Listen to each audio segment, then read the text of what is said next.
سنے مریداں اس دنیا اتوں سانو نال بس یا فقیرا تے تھوں بس یاگو فقیرا تے تھوں ذکر سانو نال ایمان لجا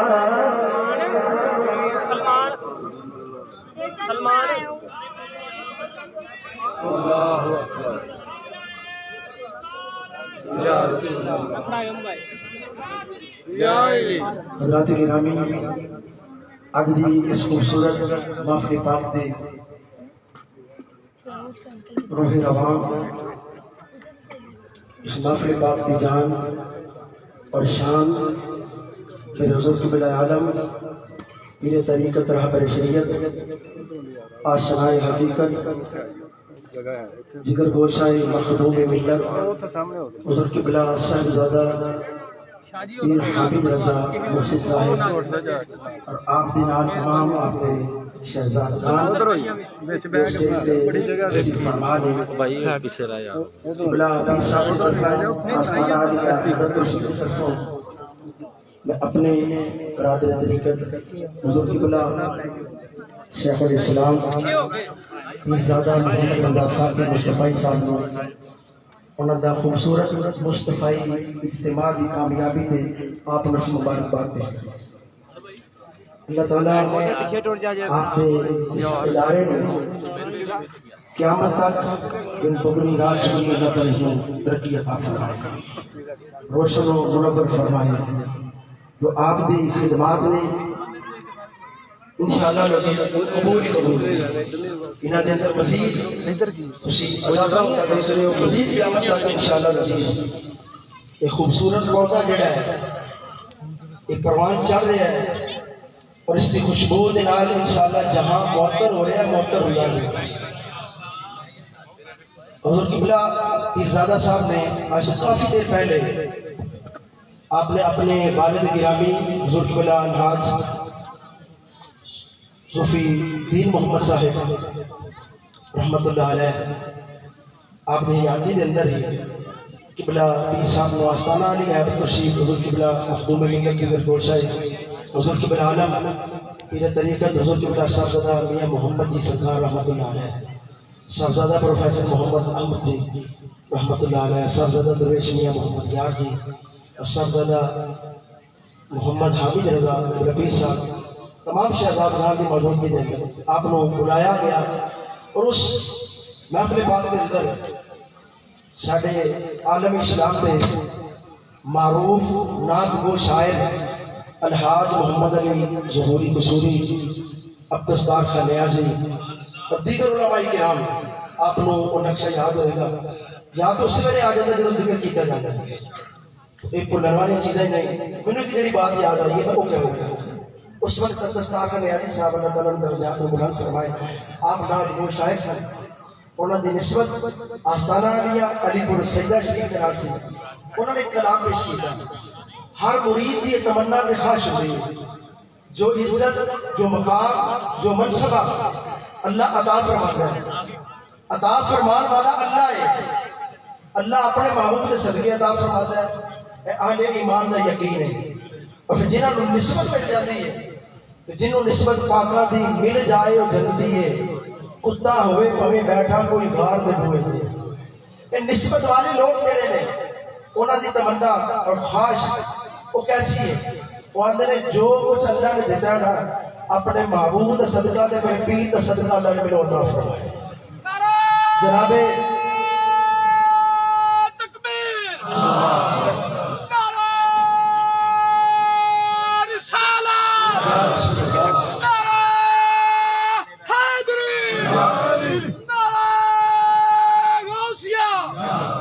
اللہ تعالیٰ آپ کو سلامت رکھے تو جناب محترم جس جگہ سے آج حاضر ہیں میرے حضور قبلہ عالم نے منظور نظر مقبول نظر اور اپنے شیخ کامل کی محبت کے اندر مٹے ہوئے شخص جناب چودھری محمد مشتاق بھٹی صاحب رحمۃ اللہ علیہ انہوں کا جو منصب جو مقام دنیا کے اندر روحانی طور پہ جو اللہ تعالیٰ نے انہوں نے پیر کامل کا صدقہ انہوں نے عطا فرمایا اور الحمدللہ نظر آ رہے ہیں انہوں کی اولاد کے اندر خاندان کے اندر ہر ایک کی خواہش یہی ہوتی ہے مرید کی بھی خواہش یہی ہوتی ہے جنہوں نے اپنے شیخ کامل کا قرب ملے ہے وہ جتنیاں بہار عظمت شانہ انہوں نے عطا فرمائی نے قبلہ شیخ الاسلام کو پوچھ کے دیکھ لو وہ بھی یہی کہیں گے اس وقت نیازی صاحب نے جڑے دو کلام پڑھے اور دو تین اشعار جڑے میں پیش کرنا اس وقت آپ نے پڑھیا ہو گیا کر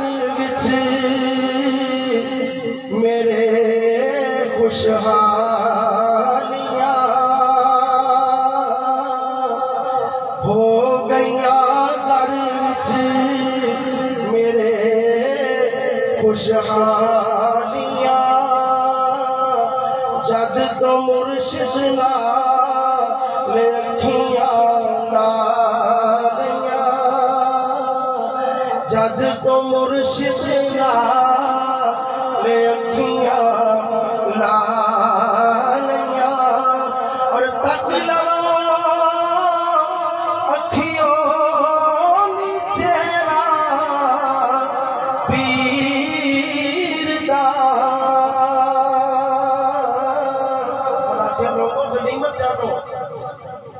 عالم دے شاید تشریف لے آئے نے ہر زیارت کر لو پھر پتہ نہیں کہ موقع نصیب ہوئے کہ نہ ہوئے کہ تک لو اکھیوں نی چہرہ پیر دا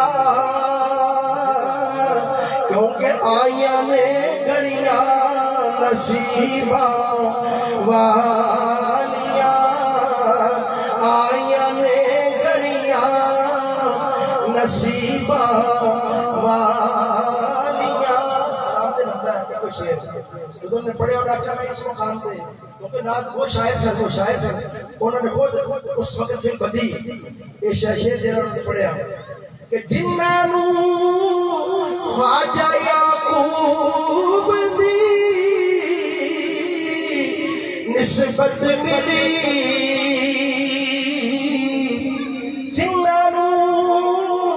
خواجہ یعقوب دی نسبت ملی او سیاں بڑیا نصیبہ والیاں او سیاں بڑیا نصیبہ والیاں پریشانی آئی ہے نا انہوں نے پھر یہی کیا صدقہ رب نے میرے پیر دا سر تے جو آئیاں بلاواں ٹالیاں سر تے جو آئیاں بلاواں ٹالیاں اللہ رب العالمین اس کی بلا پیر زادہ صاحب دے بارے دے گرامی دے اللہ تعالیٰ درجات ان بلند فرمائے آپ دے شیخ کامل حضرت کی بلا عالم سکسیکی مرشد استقاریہ رحمت پوری رحمت اللہ علیہ آپ دے درجات ان اللہ تعالیٰ بلند فرمائے اور آپ دا فیض جڑا ہے اس موقع قیامت آباد فرمائے ان کے سامنے جناب محترم مکرم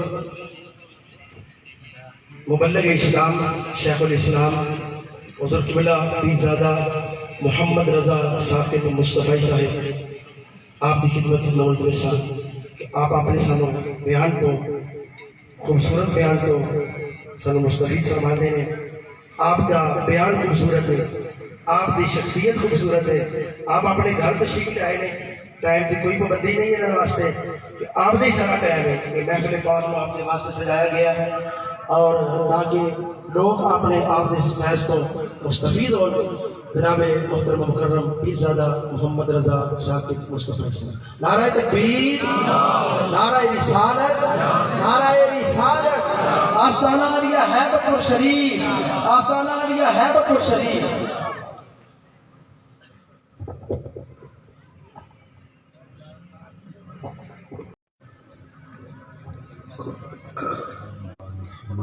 شان حبيبه مخبرا وآمرا إن الله وملائكته يصلون على النبي يا أيها الذين آمنوا صلوا عليه وسلموا تسليما اللهم صل على سيدنا ومولانا محمد معدن الجود والكرم صلاة وسلام عليك وعلى آلك حمد و تعریف و توصیف اللہ جل مجد الکریم کی عزت و برکات جو خالق کائنات بھی ہے اللہ جل وعلا کی حمد و ثنا کے بعد رسول رحمت شفیع معظم نبی محتشم حضور ختم المرتبت صلی اللہ علیہ وآلہ وسلم کی حضور ناز میں اپنی عقیدتوں، ارادتوں اور محبتوں کا خراج پیش کرنے کے بعد عالی مرتبہ صدر مجلس حاضر جانشین مخدوم ملت حضرت قبلہ صاحب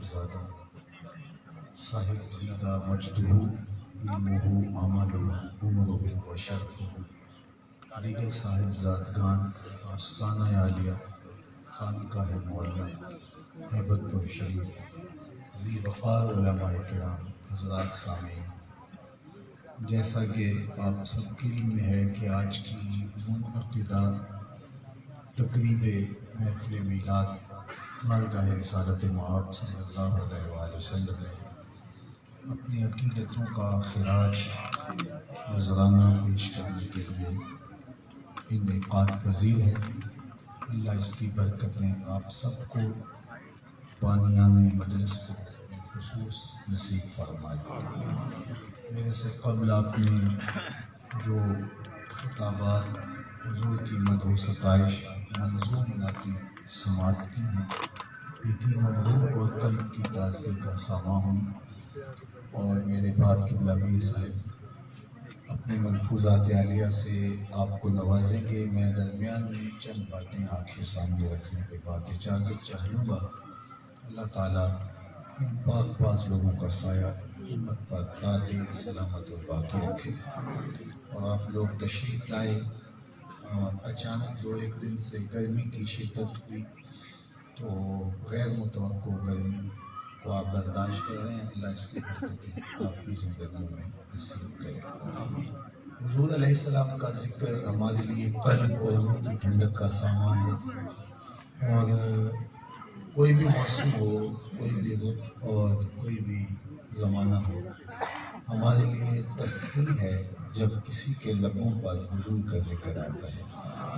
اور ہم بہانے ڈھونڈتے ہیں، ہمیں خوشی ملتی ہے تو تب بھی حضور علیہ السلام کا ذکر کرتے ہیں، صدمہ اور غم آتا ہے تو اس غم کو غلط کرنے کے لیے بھی ہم حضور کے ذکر کا چراغ ہی روشن کرتے ہیں۔ شادی بیاہ کی تقریب ہو یا مرحلہ غم ہو، مدد ہو، تو ہم حضور علیہ السلام کا ذکر کرتے ہیں، اس لیے کہ یہ ذکر خوشیوں کو دوبالا کر دیتا ہے اور غموں کو کافور کر دیتا ہے، دکھوں کو دور کر دیتا ہے، قلب کی فرحت، روحوں کے قرار اور سینے کی تسکین کا سبب اور ذریعہ ہے۔ تو سو آج ہمارے دوستوں نے اللہ ان کو جزا دے یہاں یہ ذکر کی مجلس منعقد کی، اس کی برکتیں ان کی نسلوں تک اللہ پہنچا دے، اور آستانہ رحمت ہیبت پور شریف کے ساتھ ان کا جو قلبی تعلق، ربط باطن اور نسبت کا رابطہ ہے، اللہ اس کو مزید مستحکم فرمائے۔ حضور علیہ السلام کی تشریف آوری، جلوہ گری صرف اس امت کے لیے ہی اللہ کی نعمت غیر مترقبہ نہیں ہے، بلکہ حضور تشریف نہ لاتے تو آج بھٹکی ہوئی انسانیت کا قافلہ کس گڑھے میں گرا ہوا ہوتا۔ بیٹیوں کو زندہ درگور کر دیتے تھے۔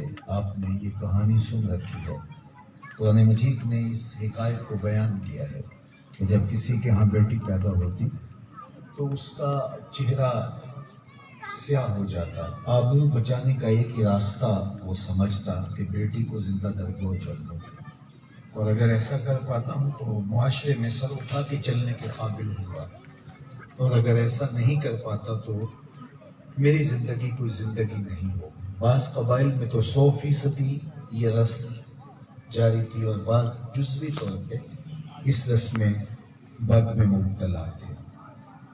پھر حضور علیہ السلام تشریف لائے اور آپ نے آ کے اس رسم کی بے خوبی کی. اور یہ کتنا دردناک واقعہ تھا. یہ پچھلے دنوں میں آپ نے سنا کہ میاں والی میں ایک بدبخت نے اپنی بیٹی کو گولیاں مار کر کے اس کو جس بے دردی سے قتل کیا. پوری انسانیت کام اٹھی. کیا میڈیا، کیا جس نے سنا، ایک عجیب درد کی کیفیت تھی. وہ مناظر تو میں نہیں دیکھ سکا، اور سننے پر ہی دل کے اوپر ایک عجیب درد اور ایک عجیب کیفیت دکھ کی ہے کہ کیسا منظر ہوگا کہ وہ معصوم کلی وہ قیامت کے دن اس ظالم باپ سے پوچھے گی کہ میرا قصور کیا تھا، میں نے ظلم کیا کیا تھا.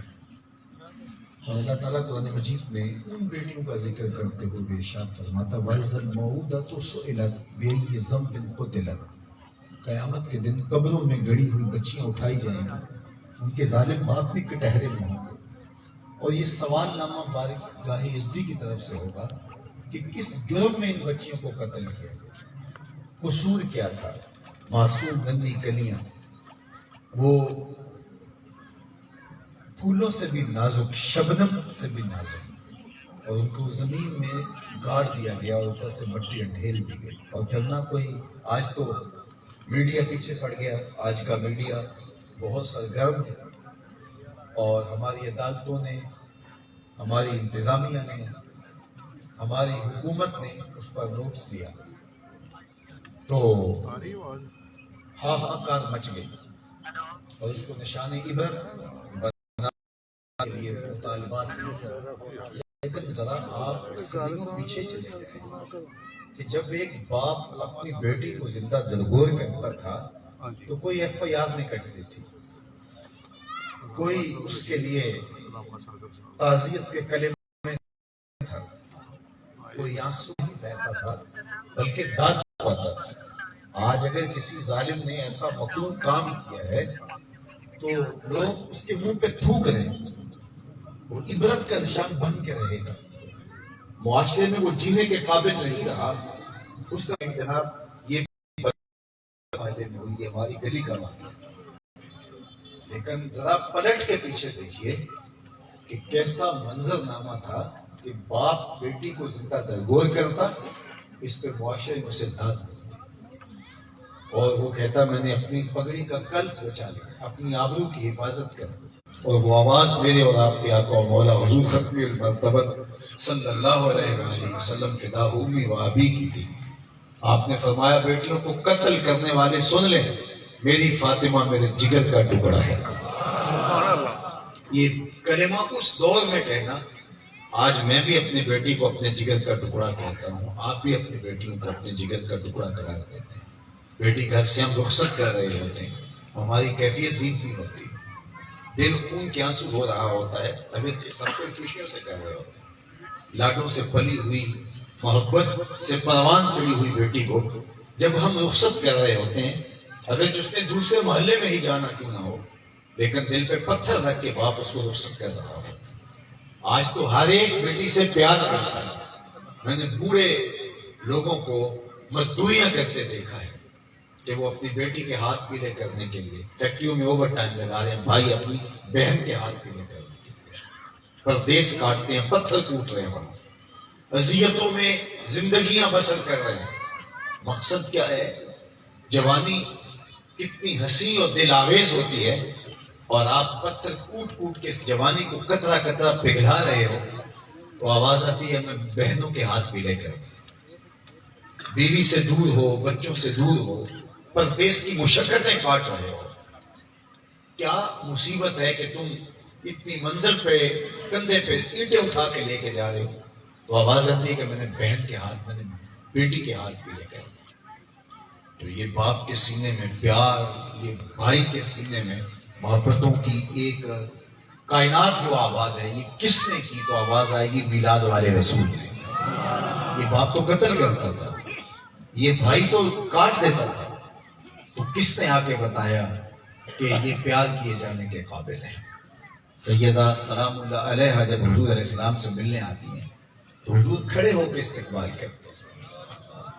مرید پیروں کے لیے کھڑے ہوتے ہیں، علماء کے لیے آپ استقبال کرتے ہیں، بھائیوں کے لیے آپ کھڑے ہوتے ہیں. یہ تو ایک منظر نامے دیکھنے کو، لیکن کائنات نے یہ انوکھا منظر دیکھا. شہزادی کے لیے محمد عربی کھڑے ہو رہے ہیں.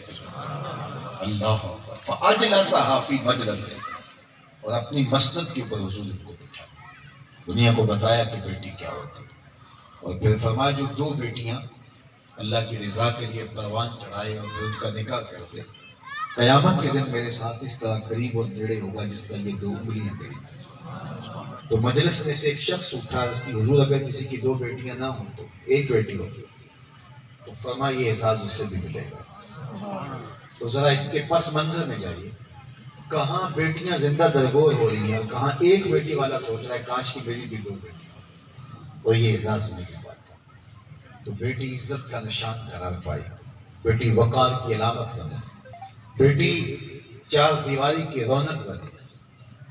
ہمارے استاد فرمایا کرتے تھے کہ بیٹی گھر کی عزت ہے، چار دیواری کی رونق ہے، باپ کے نام کی آبرو ہے.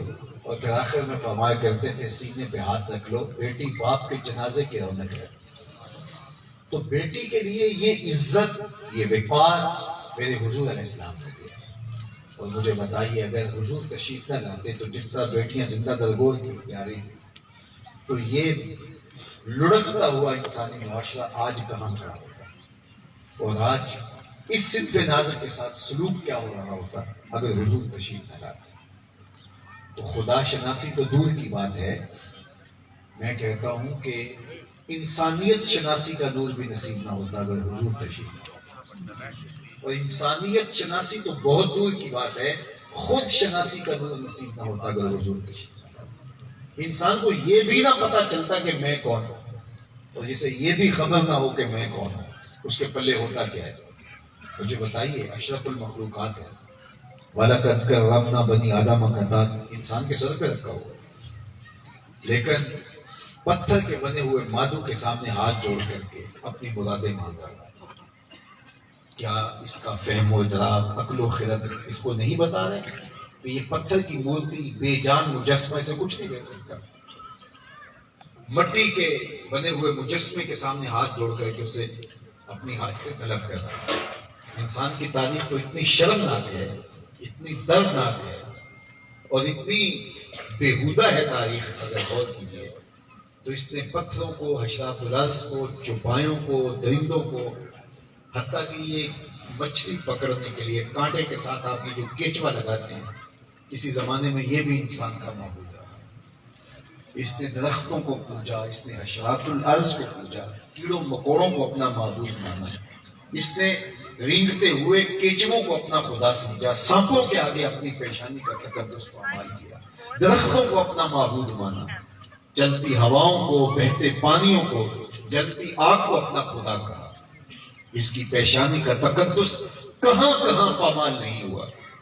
یہ تو میرے حضور تشریف لائے جنہوں نے آ کے بتایا کہ یہ تیرے معبود نہیں، تیری دہلیز کے نوکر ہیں. اجرام فلکیہ ہوں یا مظاہر فطرت ہوں، حشرات الارض ہوں، نباتات ہوں، بہائم ہوں، چوپائے ہوں، یہ پوری کائنات یہ تیری دہلیز کی نوکر ہے. درختوں کو پوج رہا ہے، یہ تو تجھے چھاؤں فراہم کرنے کے لیے پیدا کیا گیا، تجھے آکسیجن دینے کے لیے پیدا کیا گیا، یہ تجھے پھل فراہم کرنے کے لیے، تیرے ایندھن کے کام آنے کے لیے پیدا کیے گئے. جانوروں کی پرستش کرتا ہے، یہ تیری سواری کے لیے، بار برداری کے لیے پیدا کیے گئے. تجھے دودھ اور گوشت کی ضروریات وہاں پہنچانے کے لیے پیدا کیے گئے. چاند، سورج اور ستاروں کا اجرام فلکیہ کو اپنا معبود مان رہے، یہ تو تیری راہوں پہ روشنی اجالنے کے لیے، تیرے ذوق نظارہ کی تسکین کے لیے پیدا کیے گئے، اور تو ان کو معبود مان رہا ہے. نہیں تو دیکھ، چاند کو پوچھتا ہے، یہ دیکھ انگلی اٹھتی ہے، چاند ٹکڑے ہو کے قدموں میں آتا ہے. سورج کو پوچھتا ہے یہ دیکھ ہاتھ اٹھتے ہیں وہ بھاگتا ہوا عصر کے وقت پہ آ رہا ہے. درختوں کو پوچھتا ہے جا میں نہیں تو ہی کہتے تمہیں اللہ کا رسول بلا رہا ہے. درخت بھاگتے ہوئے قدموں میں سلامی دینے آ جاتے ہیں. جانوروں کو پوچھ رہا ہے یہ دیکھ یہ قدموں میں سجدہ ریز ہو رہے ہیں. حشرات الارض چوپائے پوری کائنات حضور کے گرد گھومتی دکھائی دیتی. اقبال نے کہا تھا گرد تو گردن حریم کائنات گرد تو گردن حریم کائنات از تو خواہم یک نگاہ التفات. پوری کائنات تو حضور کے گرد گھوم رہی ہے. اے تماشا گاہ عالم روئے تو کجا بہرے تماشا بھی ربی. پوری کائنات تو تجھے ڈھونڈنے نکلی ہے انسان تو کدھر بھاگ رہا ہے. یہ اشرف المخلوقات ہو کر کے حشرات الارض کو معبود سمجھ رہا ہے. 21ویں گریڈ کا آفیسر ہو اور درجہ جہالت کے ملازم کو سیلوٹ کرتا پھرے تو لوگ کہیں گے اس کو اپنے منصب کا ہی نہیں پتا یہ کس لیول کا ہے اور اس کو پتہ ہی نہیں ہے کس کو سیلوٹ کر رہا ہے. اشرف المخلوقات ہو وَلَقَدْ كَرَّمْنَا بَنِي آدَمَ کا تاج سر پہ رکھا ہو اور مٹی کے بازو کو خدا سمجھ رہا درختوں کو معبود سمجھ رہا چوپایوں حشرات الارض کو خدا سمجھ رہا ہو. تو یہ میرے حضور نے آگے بتایا یہ تیرے معبود نہیں ہیں یہ تیرے نوکر ہیں. وَالَّذِي خَلَقَ لَكُم مَا فِي الْأَرْضِ جَمِيعًا. زمین میں جو کچھ پیدا کیا گیا انسان کی خدمت کے لیے پیدا کیا گیا انسان کی نوکری کے لیے پیدا کیا گیا. اب انسان کی آنکھ کھلی کہ میں کون ہوں. اب اسے سمجھ آئی اپنے مقام سے جب حضور تشریف آئے جب چاند ٹکڑے ہو کے قدموں میں سلامی دینے لگا جب درخت بول بول کے حضور کے قصیدے پڑھنے لگے جب ابو جہل کی مٹھی میں بھی پتھر کلمے میرے حضور کے پڑھنے لگے پھر انسان کو پتا چلا کہ میں کون ہوں. اب اسے خود شناسی کا نور نصیب ہوا اپنی ذات سے ملاقات خود سے ملاقات بھی حضور کی دہلیز پہ آ گئی. اور اگر یہ در نہ ملتا تو آج بھی انسان اندھیرے میں بھٹک رہا ہوتا. اللہ اکبر. نہ خرد کی روشنی تھی نہ جنوں کی آگہی تھی. اگر آپ کا ذوق میرا ساتھ دے رہا ہو تو شعر کا حسن دیکھیے اور میری یہ بھی کی ساری گفتگو کا خلاصہ ان 2 مصروں میں آپ ڈھونڈ لیجیے. نہ خرد کی آگہی تھی نہ خرد کی روشنی تھی نہ جنوں کی آگہی تھی. تیری رہبری سے پہلے یہ جہاں جہاں نہیں تھا. تیری رہبری سے پہلے یہ جہاں جہاں نہیں. اللہ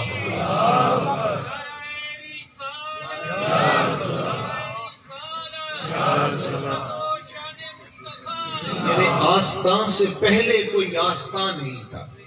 تیرے آستان سے پہلے کوئی آستان نہیں تھا. میں وہ زمین تھی جس کا کوئی آسمان نہیں تھا. نہ خرد کی روشنی تھی نہ جنوں کی آگہی تھی. تیری رہبری سے پہلے یہ جہاں جہاں. زندگی کا نور ملا ہی حضور کی دہلیز پہ آ گیا. اسی چوکھٹ پہ آ کے انسان کو پتا چلا کہ میں کون ہوں. اب اس کا لہجہ ہی بدل گیا. جو پتھروں کو پوج رہا تھا مادوں کے سامنے پیشانی رگڑ رہا تھا لکڑی کے اوسان کو معبود سمجھتا تھا. حشرات الارض کو چوپایوں کو درندوں کو بہائم کو اجرام فلکیہ کو اپنا خدا مانتا تھا. اب اس کی بدلی ہوئی ٹون دیکھیے تبدیل شدہ لہجہ دیکھیے.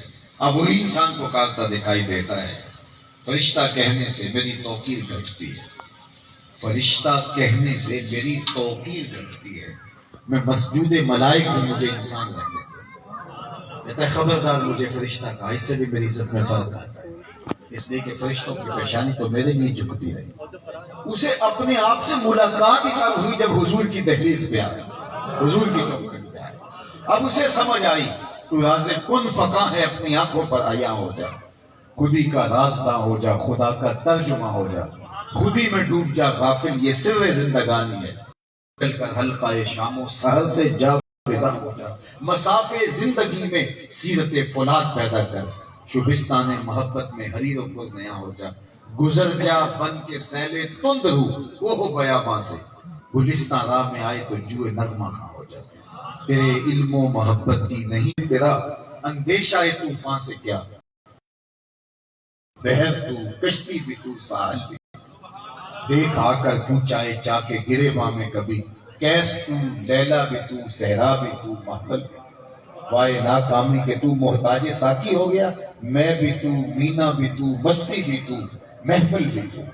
آہ کس کی جست پھر اس نے ستاروں کی گزرگاہوں سے آگے بڑھ کے کہا کہ یہ میری منزل خاک کی راہ ہے، ستاروں سے آگے جہاں اور تو کہا کہ یہ تو کچھ بھی نہیں ہے، یہ تو میری دہلیز کی نوکری ہے، یہ چرخ، یہ آسمان، یہ سب کچھ میرے گرد گھوم رہا ہے، تو یہ نور، یہ سرور، یہ خود آگاہی کے اجالے حضور علیہ السلام کی دہلیز سے نصیب ہوئے۔ اور اگر یہ درد نہ ملتا تو انسان آج بھی بھٹک سکے، میری ضروریات کا تبدیل کیسے ہو سکتا ہے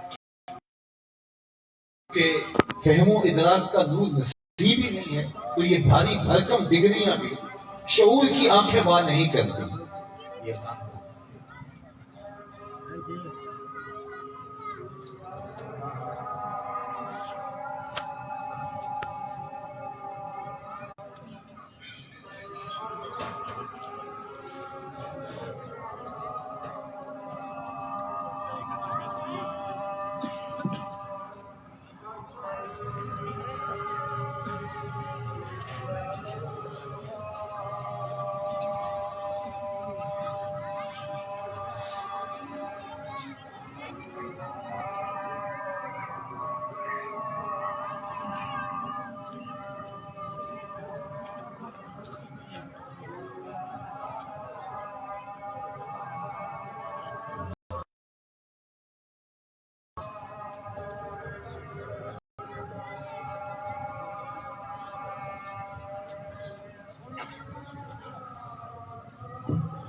مختصر کرتا ہوں، اپنے گفتگو کو سمجھتا ہوں کہ یہ اتنا کچھ ہونے کے باوجود اتنی بھاری میں نے دیکھا کہ کوئی 7-8 سال کا بچہ ہوگا تو وہ اپنے پانچے کو یوں مل مل کے،